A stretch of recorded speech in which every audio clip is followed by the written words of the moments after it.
Lagos Police Command alerts officers to April 7 nationwide protest, plans massive deployment. The Lagos State Police Command has issued a directive to all commanders and officers within its jurisdiction, alerting them to a planned nationwide protest scheduled for April 7, 2025. This action follows intelligence reports indicating that certain groups operating under the guise of civil society organizations (CSOs) are organizing demonstrations across Nigeria. The protests aim to address concerns regarding the high cost of living and perceived suppression of free speech by the government. A circular signed by Deputy Commissioner of Police Tijani O. Fatai highlighted that these groups have been actively using social media to disseminate narratives criticizing the government and garnering support for the protests. The police expressed concern that criminals might attempt to hijack these demonstrations, potentially targeting government facilities and opposition leaders, thereby disrupting socio-economic activities. In response, the Commissioner of Police has ordered enhanced security measures around critical infrastructures and strategic locations across Lagos State. The objective is to prevent any untoward developments before, during, and after the proposed protests. The operations aim to ensure that the protests occur without security issues, prevent criminals from exploiting the situation, and maintain order around notable convergence points. The police emphasize the importance of maintaining law and order during these events and are committed to preventing any disruptions that may arise from the planned protests. Edo killings: IPOB urges Igbos in northern states to return home amid threats of reprisals. The indigenous people of Biafra (IPOB) has issued a warning to Igbos living in northern Nigeria, advising them to relocate to the southeast due to increasing threats of violence and insecurity. This alert follows the recent killing of individuals identified as Hausa hunters in Edo State,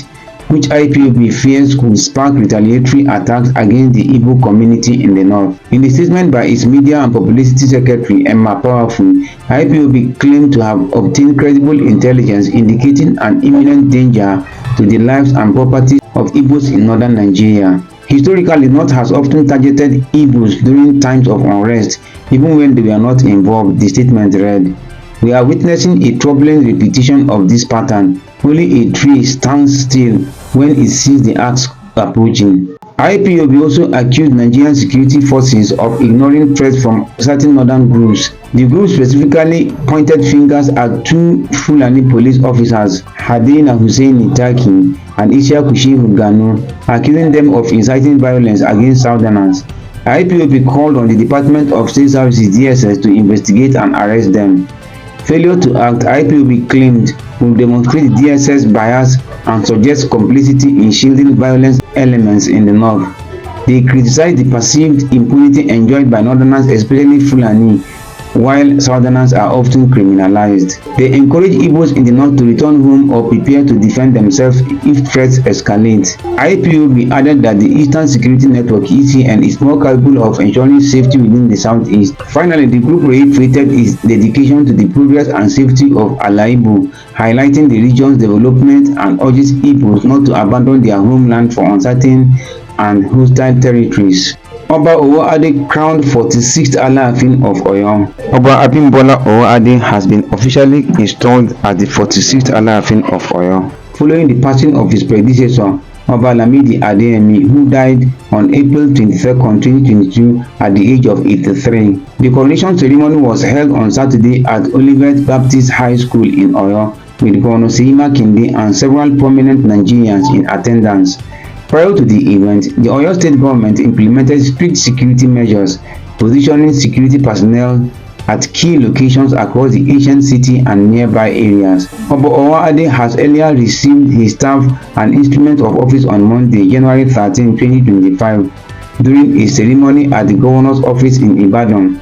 His ascension follows the successful completion of the traditional 21-day Oro Ipebi rite, which concluded on Saturday, March 29. 2025 budget faces setback as oil price drops by $10. Nigeria's 2025 budget is encountering new financial difficulties following a recent decline in global crude oil prices. The budget was based on a benchmark oil price of $75 per barrel, but current prices have dropped below that level.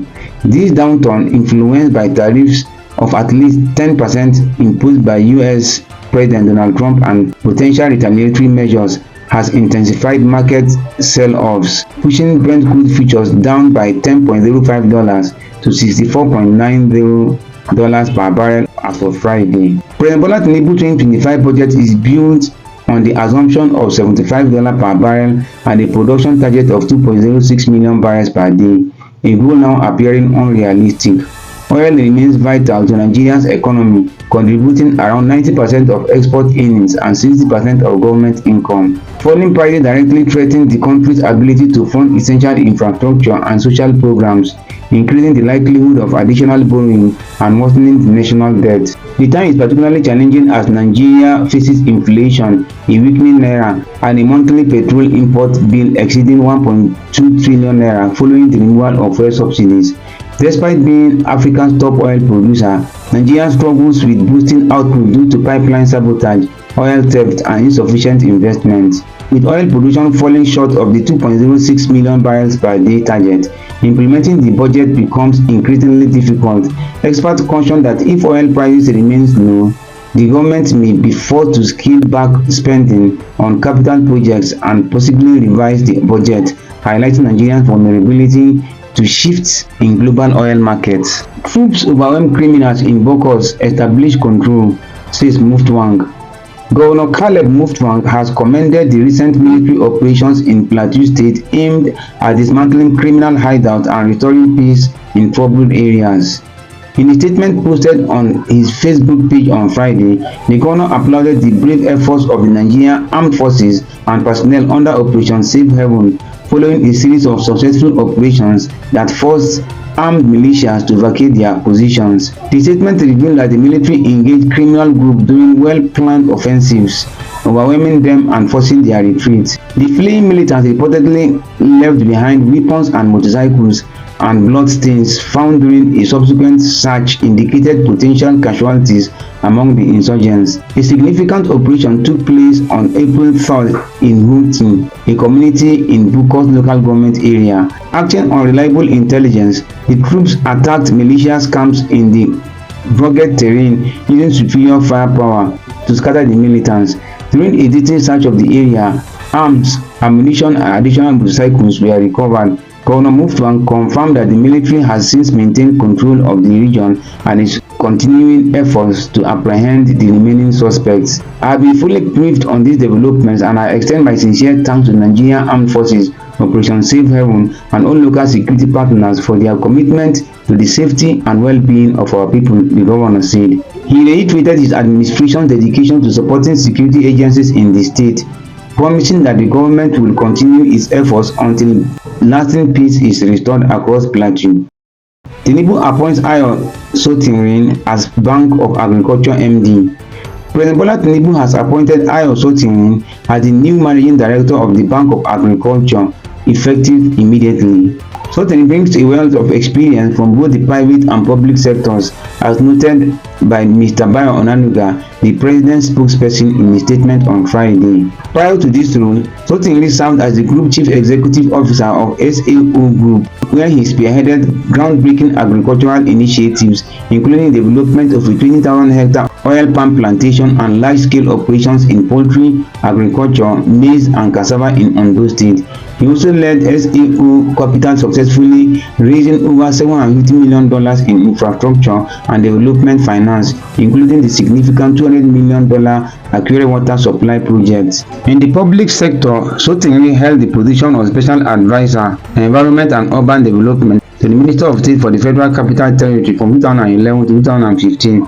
Additionally, he has provided consultancy for organizations such as the World Bank, AFDB, DFID, and USAID, advising on projects at both federal and state levels. Sotinrin's international experience includes roles at the Royal Bank of Scotland International, Dust Bank, and UK Environment Agency. He holds an executive MBA from Said Business School, Oxford University, an advanced diploma in environmental conservation, and a master's degree in engineering business management from Warwick University.